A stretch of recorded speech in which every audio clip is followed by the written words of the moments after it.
Welcome to Third Floor Views, a production of Chesapeake Family Life, where we talk about health, education, and living with kids. I'm your host, Janet Jefferson. Today, we're talking about eczema and allergies. Joining us is Dr. Wendy Swanson, MD, Master's in Bioethics, Fellow of the American Academy of Pediatrics, mom and pediatrician. She's also the Chief Medical Officer for Spoonful One. Dr. Swanson leads efforts to foster conversations with clinicians and parents around the importance of early, consistent inclusion of potential allergies in the diet. Thank you so much, Dr. Swanson, for being here today. Thank you. It's nice to be here. To our viewers, please feel free to submit any questions that you might have in the comments section, and we'll get to as many of those as we can. Let's jump right in. So first, it is Eczema Awareness Month. October is. So I'd love to start just a little bit talking about that and eczema, how common it is, and some of the different forms it can take, and maybe what some parents should be looking out for. Well, eczema, lots of parents know about eczema because it is so common, and it's especially common in early life. And first and foremost, we don't know exactly all the reasons why children develop eczema, but we know that there are some genetic components. So there's a gene, for example, called the fibrinogen gene, that you can inherit a defect in that, and it makes your skin a little bit more likely to be eczematous in early life. And what that means is that skin is just a little dry in patchy areas. It has a tendency, specifically in infancy, to be patchy in specific patterns. So like in the folds of your arm, in the folds behind a little baby's knees. Sometimes you'll see those. Sometimes you'll see it really under the chin, on the cheeks, and it can even cause a little lightening in the skin in those areas. So if it's a child who's heavily pigmented, you'll even see a little what we call hypopigmentation in that. But the bottom line is it's really common. So somewhere between probably 15 and 20%, so almost 1 in 5 babies will have a little bit of eczema during infancy. It can be extremely variable. So some babies have what's called mild eczema. You have a tiny little rough patch here, a little spot here. Mom and dad use a lot of what we call emollients or skin barrier creams. They reduce the amount of bathing. It totally goes away. Versus some babies within, a few weeks even, or a month or two of life, their skin can get covered in dry, itchy patches. A lot of pediatricians like to call it the itch that rashes, meaning that kids first will feel, or babies will first feel, a sense of itchiness. When they scratch it, it gets worse and it turns into a vicious cycle. And some babies you'll see, like, they're lying in their cribs on their back and they'll rub their heads and they'll get like a whole, in clinic, I'll see a whole line of hair loss right there because they'll be scratching and rubbing it so much. So it's just a dryness of the skin. Now, some children will go on to have it throughout their lifetime. And of course, even adults will carry eczema throughout their lifetime, but not at that same rate. And we're here to talk a little bit about early life and the importance of eczema in early life. And the thing that makes eczema risky in some ways for kids is not the rash itself or even the burden of itching. It's that it creates an opening in their skin barrier in early life, so that instead of just having the skin be a perfect barrier around them, it's actually a broken barrier. And so particles, food particles, parasites, bacteria, fungus, everything can kind of get introduced to baby in a different way. So is this then something that parents should really be concerned about? If they see something, even a mild case, like, ooh, we have a little bit of a rash, as you were saying, in the elbows or back of the knees. Is it something that you need to take action right away? Or is it it will go away? It's okay. Yeah, I don't want to sound scary because, parenting is so scary. Like, it just is. Like, I'm a mom of 2, and even now with my teenage boys, everything can seem overwhelming at times. So no, I don't want to be alarmist. Okay. And yet, I think we're starting to learn really in the last 5 to 10 years that being pretty judicious in caring for your kids' eczema likely improves their protection from environmental risk factors that could contribute to things like food allergies. So if you see dry patches in your baby's skin, without question, bring it up with your pediatrician when you're with them. In the very near term, seek some opportunities to really make sure you improve your baby's skin. And you can. Little rough patches are easy to get rid of. We don't typically like you to put a lot of stuff on your baby's skin. So If your baby's skin is kind of perfect, meaning it doesn't have dry patches, I wouldn't use anything. Okay. Seriously, I would bathe a baby no more than about every 7 to 10 days. I would use a tiny bit of soap because soap is drying in general. You can clean the diaper area, of course, more regularly than that, but it is not in your baby's best interest to have a daily bath. It's not in your baby's best interest to use any ointments or creams. People love to do it because they love to massage their babies and they love the smells, but we know that it's not in baby's best interest if your skin is intact. If the skin's dry, then getting something like Cetaphil, CeraVe, Aquaphor, or Eucerin, those trilipid creams, we know are likely the most protective and effective in some ways in creating a really good barrier so the skin can kind of self-heal in a baby that's dry skin. Now, if your baby's skin is so dry that he's rubbing at it and scratching at it and it starts to like have little red marks or it even starts to bleed, without question, you should be making an appointment with your pediatrician to get some over-the-counter or some prescription-based steroid creams. There is some new research around the world that's showing us that can be one of the number one protective things for children to kind of close the skin barrier and reduce the likelihood of development of food allergies later. Really interesting. So it does sound there's a lot of simple things that parents can do that can really make a difference.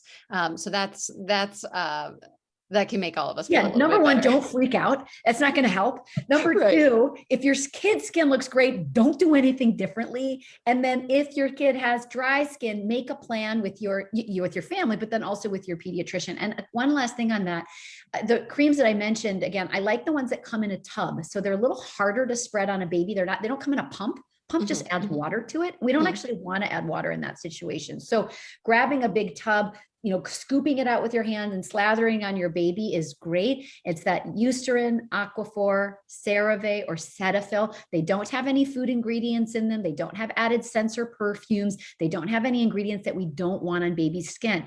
Natural remedies like olive oil or things with sesame oil or food ingredients like cocoa butter are not recommended because the whole reason that we know that eczema is related to the development of food allergy is that it opens up the skin barrier and kids are introduced to food through their skin, and we don't want that to happen that way. So check with your pediatrician too on best remedies for affordable skin, emollients or what we call skin barrier creams. So then how is that happening? I can see if you are directly putting food on your baby, like olive oil or cocoa butter, that makes a lot of sense. But I can't imagine that peanut butter necessarily is being slathered on babies. And then often, you're not even starting solid foods until you're older. So how are these kids or how are these little babies coming in contact with food?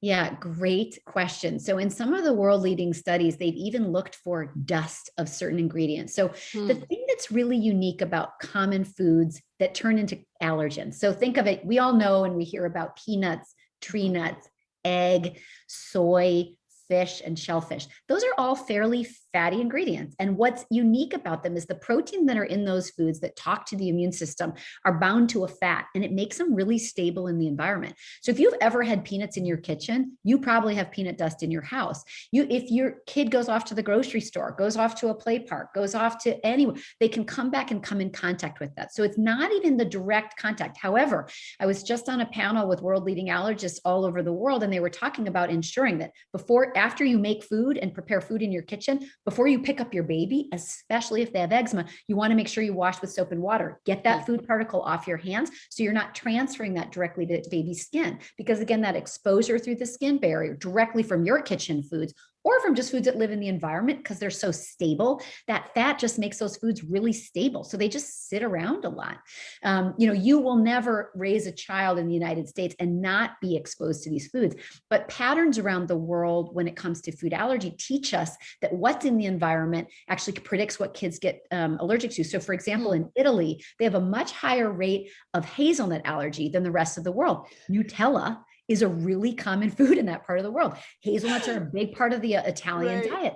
And so those kids are likely really exposed to those foods. Here in the United States, Peanut is the leading cause of pediatric food allergy, but it's certainly not the only one. But about 20% of pediatric food allergies are peanut. We got a lot of peanut butter in our environment, right? So it is just kind of those norms. Whereas if you go to Southeast Asia and you'll see more fish allergy, for example, even allergy to things rare in the United States like rice. So, it is who and how and where we're raising our kids that matters too.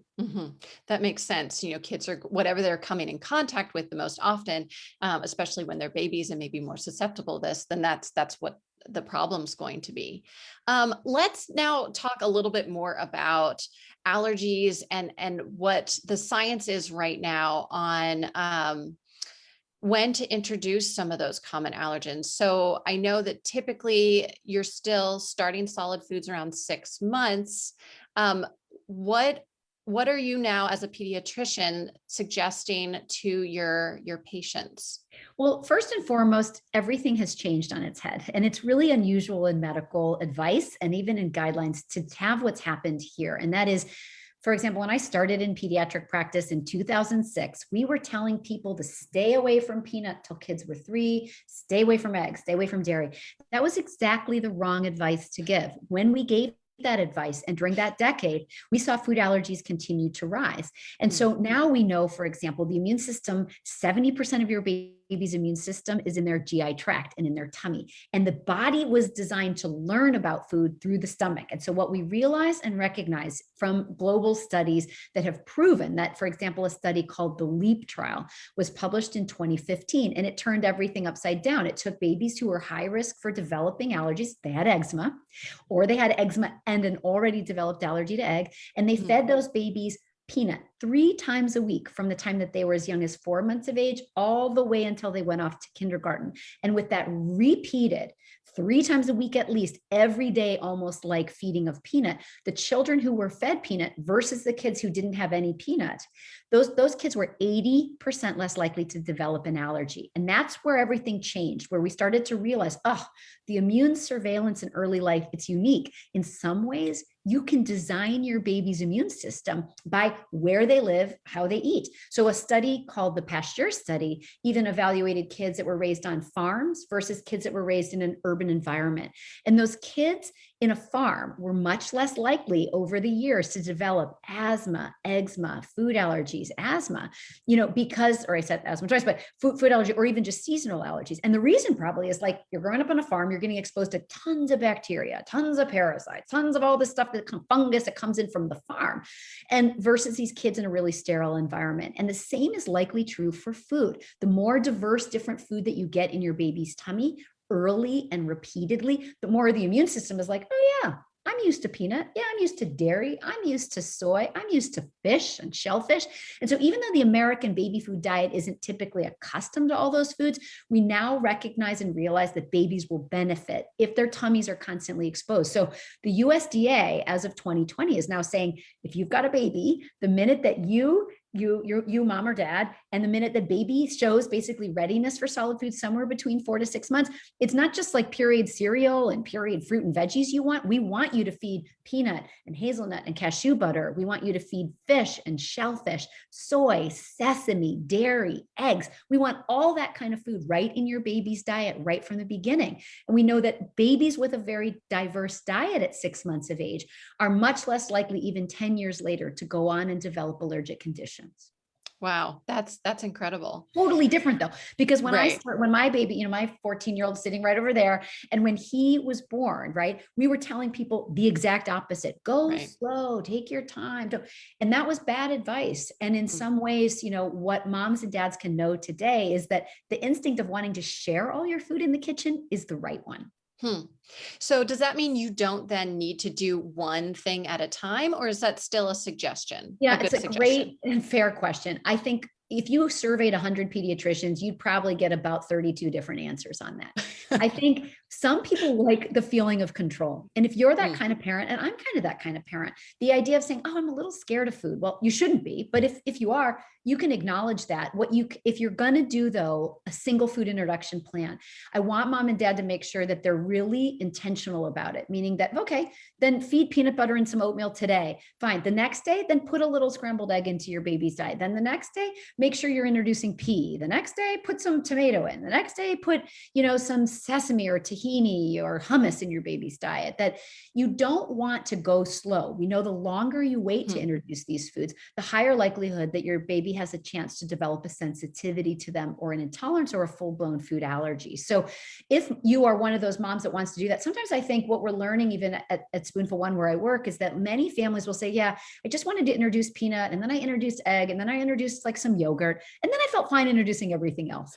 And I think that's a really smart way to do it if you've got concern. That being said, like with Spoonful One, which is a combination food product that says, here's all the common allergens, you can feed them all at once. We know it's safe to do that in an otherwise healthy child who's not yet developed an allergy, especially if you're starting early between 4 to 6 months of life. If your baby's 9 months and you're like, shoot, I'm a little behind, or, well, what am I going to do? Don't worry, just start now, right? Start introducing the family soup that you have to your baby in a format that's appropriate for them. Start bringing different foods in. And if you want to have kind of control over something that makes you scared, like egg, or something that makes you scared if it's hazelnut or whatever, then do that singularly and watch your baby. If your baby has a food allergy, they will show symptoms within 2 hours. The most common symptoms for any baby or toddler are hives developing around the mouth or on the body within 2 hours, or immediate vomiting upon feeding. If that were to happen, you might not want to feed that food again. Talk to your pediatrician and feed in the presence of a clinician or an allergist, or get advice from them about the possibility of food allergy testing. That's really helpful for parents to know. So 2 hours, and you're looking for hives or a really remarkable rash. And then you're also looking for any sort of vomiting. Yeah. And the vomiting is typically vomiting that's associated with allergy tends to be pretty quick after feeding. So in some families I've taken care of, for example, mom will be like, every time I gave her eggs, like within an hour or two, she puked. But and then they'll be like, oh, and then they get allergy tested and they find out their child's got an allergy, maybe to what we consider raw egg with scrambled egg, but not to baked egg. So recommendations around the world, for example, when you introduce egg in infancy, we like the idea of baked egg. It doesn't tend to be as allergic, but it's effective at helping a baby's immune system learn and tolerate that egg protein. So the format can sometimes help for families too. But to your point, you're going to see a reaction within 2 hours if it's what's called an IgE mediated food allergy, where the immune system is reacting in that food allergic way. If you don't see a reaction after 2 hours, your child tolerates the food well. So you don't have to wait 3 days to try something new. You can you frankly can introduce something, in the morning, and then in the late afternoon, introduce a different food. That's fine, right? I don't want moms and dads to feel scared of food. I want you to kind of enjoy food, and enjoy the introduction of these foods. And I think if that one at a time feels right to you, just do it with a few foods. And I think moms and dads get a lot of confidence from that. And then they don't feel so scared moving forward with other introductions. Yeah, that does. I think it's a very tangible thing that parents are like, okay, I'm going to do this. It worked well. We can move forward, and we can move forward faster.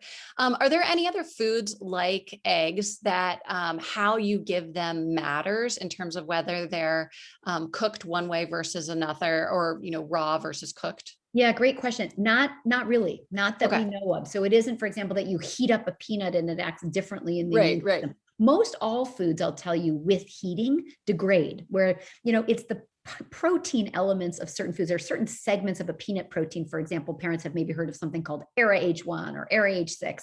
There are these little segments of peptides within the protein that talk to the immune system. And one point on that, the immune system is protein specific. So everybody's learned so much about the immune system during COVID, right? The immune system is basically a little piece of food comes in and an antibody kind of matches it and says, okay, I tolerate you. If it goes the wrong way, the same thing happens, and a whole cascade of wrong things go on that way. But one thing that makes protein specificity so important with families is that you can introduce peanut early. And I think most pediatricians are up to date on that data. They know they should be telling families to introduce peanut, but they haven't thought it through that when you introduce peanut, you don't protect against the development of egg allergy, or you don't protect against the development of a fish allergy. So you need the fish protein in, you need the shrimp protein in, and you need it in repeatedly. As the immune system is growing up, the more diversity of food that your baby gets, and the more routinizing, or the more routinely they get it, the better in that way. And so that's what's really hard. I mean, if you go Right. to Target, or you go to Walmart, or you go to the grocery store today and you buy baby food, 95% of parents buy a commercially made baby food. Right now it's devoid of all of these ingredients. And so, the reason in some ways I decided to become the chief medical officer at Spoonful One was the science was so compelling that I wanted families and pediatricians to recognize and understand that early introduction was beneficial. And I wanted to be a part of changing the food source. And so, at Spoonful One, for example, we have a product line that has little puffs or biscuits that you can feed. And every serving gives exactly the same amount of 30 milligrams, which is kind of like a kernel size of a peanut, of 16 different foods, which account for the most common foods that cause food allergies in children here in the United States. So it's all the tree nuts, it's peanut, it's fish, it's shrimp, it's egg, it's wheat, it's soy, it's sesame. It's all those common allergens, but it's in pre-measured amounts. And it's in a daily serving that just says, yeah, you can give your baby, pureed eggs or pureed, whatever. You make a smoothie, you can give a little scrambled egg, you can do a little toast. And then if Spoonful One's incorporated in the diet every day, you get all those proteins in. And you should still be putting them in table food. You should still be putting a little thin peanut butter into that. But I think, but it's that over and over again convenience that we want. And it's that the baby food shelves have to change. So I've been in lots of conversations with grocery store chains and big box retailers, and we're now at select Targets. We're likely going to advance to all the Targets. We just launched in Wegmans, which is a large grocery store chain in the Northeast. We're entering another grocery store chain next week in California. So gradually we're saying, when you go to the baby food shelves, I don't want you to just find pureed peaches and, little puffs with a bunch of rice flour. I want you to have puffs with all these different ingredients. Like, these puffs, the Spoonful One puffs went to Stanford. Like, all of the research that went into these products came out of Stanford University, and the head of the allergy center there. Yeah, go eat some rice flour puffs. But if you could eat some puffs that have all these different ingredients and your baby enjoys them, why not? Right. Yeah. Those are some very smart puffs. Yeah. Those are very smart puffs. That's right. Yeah, they are.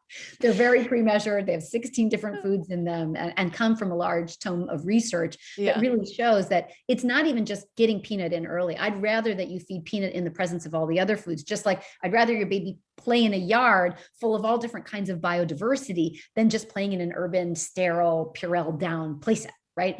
Know that intuitively that diversity likely just allows the immune system to calm down.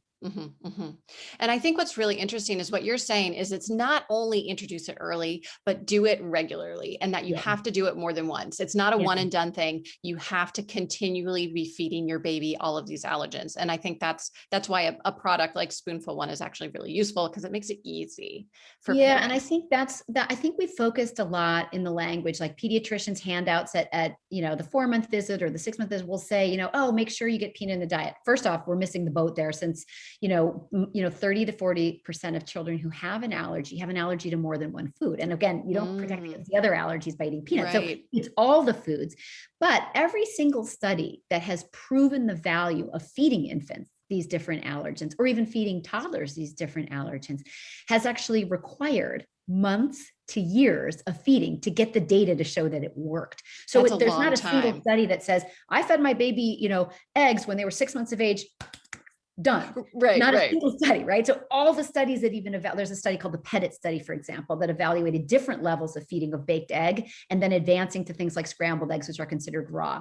And I think, in that study, again, months of feeding to show that it was beneficial in that introduction group. So that's what makes, I think, I never want families to feel like they have to buy something extra. I mean, that's not the philosophy of any pediatrician, I don't think. Yet what we know is that some studies, a study called the EAT trial, which was also published in the New England Journal of Medicine, like the LEAP trial, that study just introducing 6 different common allergens to infants, and parents, only like 30%, even in a research trial, could get 5 or 6 foods into their baby's diet on a weekly basis. And so things like Spoonful One or other products like Little Mix-Ins, for example, they're also available at Target. They're just solutions to make it easy. Little Mix-In was founded by a food allergy mom. Spoonful One was founded by an MD PhD researcher who runs the allergy center at Stanford. She's a mom of 5. I mean, when Kari created this, Dr. Nadeau, it's because she's taking care of all these families, and she's like, wait, we could get ahead of this, but I have to make a practical, convenient way for families to pull it off. It's a mom hack. right? To say, mhm, it's not just like, I'm going to tell you to do this. So like when I tell families, like, don't drink juice in the first year of life, don't do X, Y, Z, X, Y. And we all kind of, we break the rules sometimes because it's life, right. And so I think it's just, this kind of new category of these baby snacks, these toddler snacks, and these mix-ins that you can pour into a, pancake mix. You can pour it into a smoothie. You can put it into a little pureed cereal. It's just to make it easy for parents that at the end of the day, good eating day, bad eating day, doesn't matter. You got all those different foods in that day and you can feel good about it. Right, right. What would you recommend to parents who know that they have a history of allergies within the family? Would you say, you know what, this is actually more important than ever that you do something like this, introduce early, or do those parents need to be a little bit more cautious and sort of follow the old system?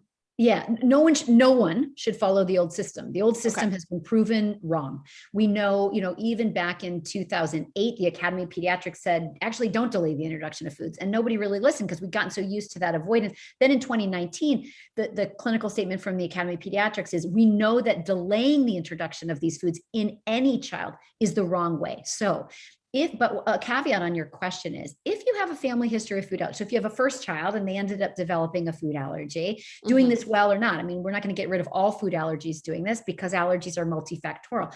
There is a genetic component. That being said, 2 out of 3 children in the United States with a food allergy don't have a relative with a food allergy. So they are like lightning strikes in some families. That being said, a child who has a sibling is at 1.6-fold increased risk of developing a food allergy. So it is more important for a second baby in a family with food allergies to get these foods in early and routinely. Okay. Spoonful One products are all in heavy foil packaging and single servings so that they can live and be on a shelf in a family that's avoiding purchasing those foods regularly. And then a parent can open it and feed it to a child, and a non-allergic adult can do the same thing.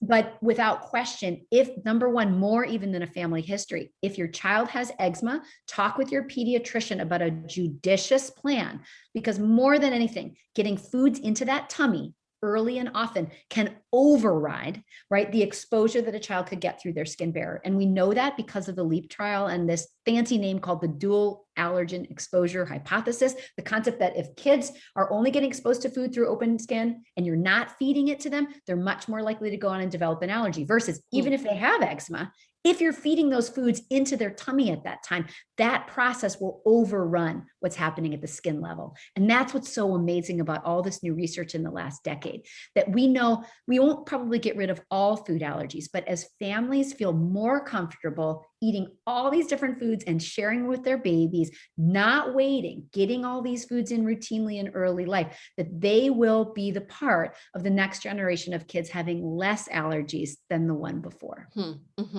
That's really helpful in terms of thinking about the outsides of our body versus the inside of our body, and that we really want to be introducing these allergens inside of our body, because that's how our bodies are able to learn about them and then work with them, opposed to outside. Because I was thinking about what you were saying with the rural versus urban study with the kids who are living on these farms. They're outside, they're getting dirty. So I'm thinking, okay, they're outside, they're also exposed to all of these allergens outside.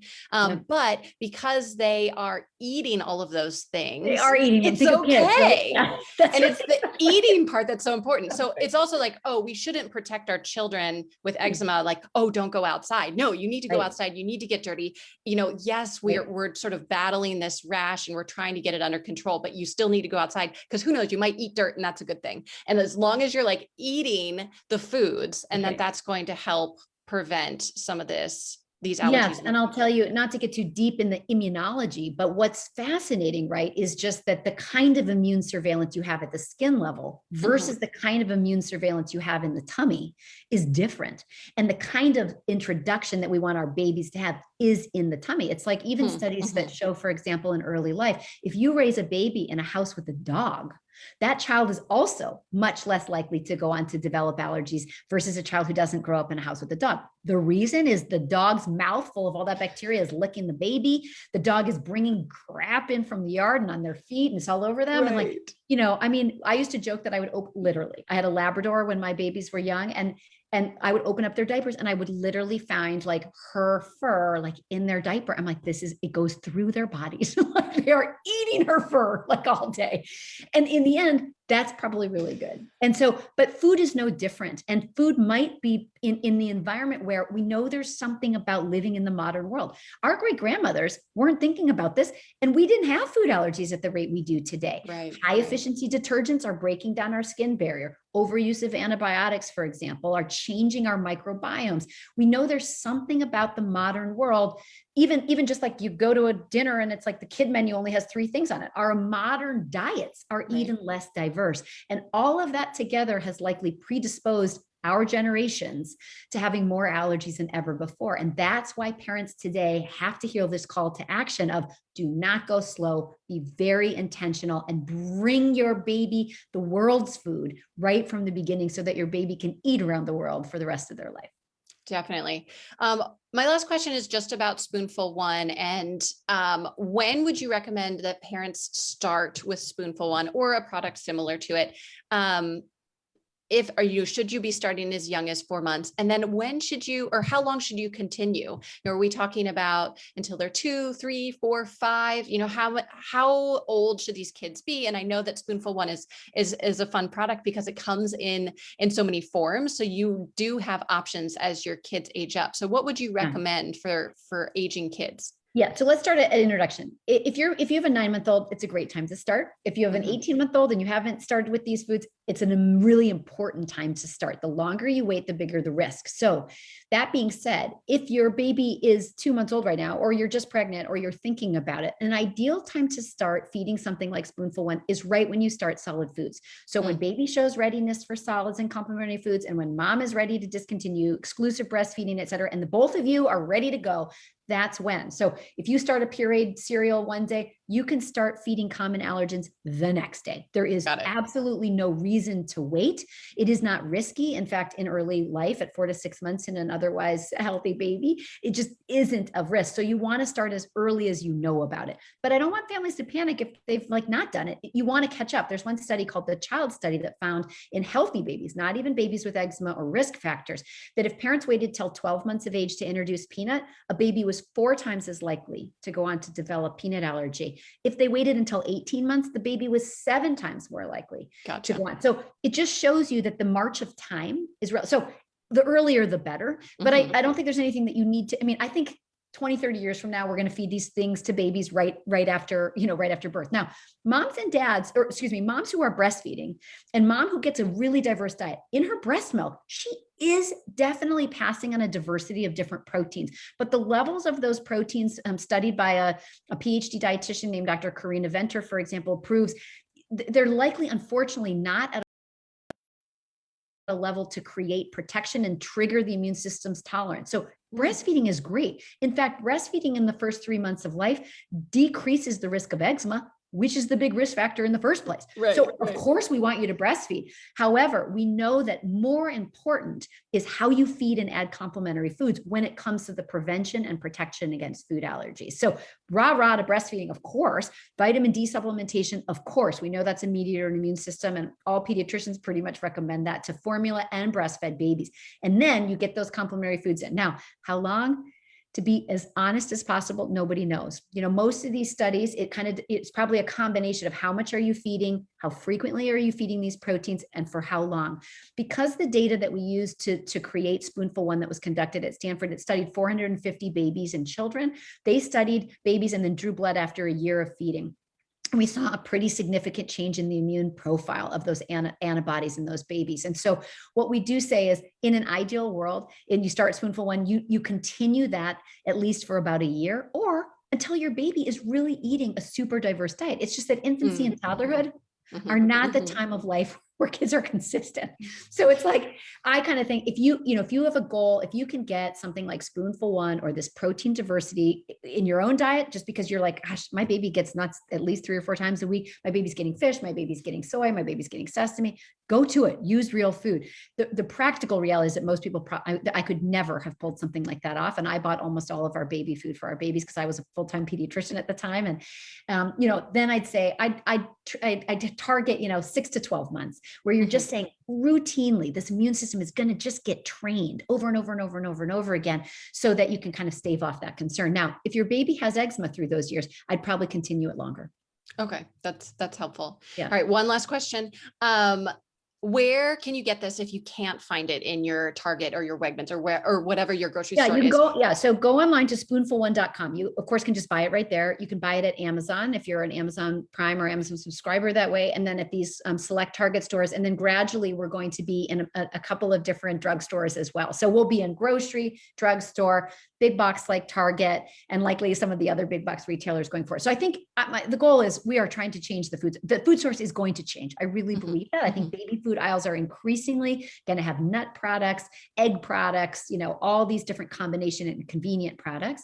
But of course, online right now is probably the easiest in addition to those select Targets. If you go to the spoonful1.com, you can read all about this research I've just reviewed. We are conducting a further study. So we had the original study at Stanford, then a study was conducted out of Northwestern, and now we're recruiting for a study with Duke for 1,500 babies. We've recruited about a third of those babies already, but you could still, if your baby's between the age of 4 to 6 months, be involved in our study. It's called the Intent Study. So you can go to theintentstudy.com and read about that. And you can read about all this research. And I have multiple videos on the website on how to do this. In addition, if you go to spoonful1.com, you can pull down something called the Allergy Quiz. It's an inventory that kind of asks you your guiding philosophies as a mom or dad, how you want to introduce risk factors like, does your baby have eczema? Are there a family history of these? And then you can print out PDFs of meal plans to say, I want to just dump in spoonful one from the beginning. I want to try a couple of different foods, or I want to introduce each single allergen food group individually, and then go on and we give you recipes to do that and a whole calendar on how to do that. So check that out if we can provide you kind of that prescription. Some families feel a lot better when they have a really diligent plan. Yeah, that's a great tool.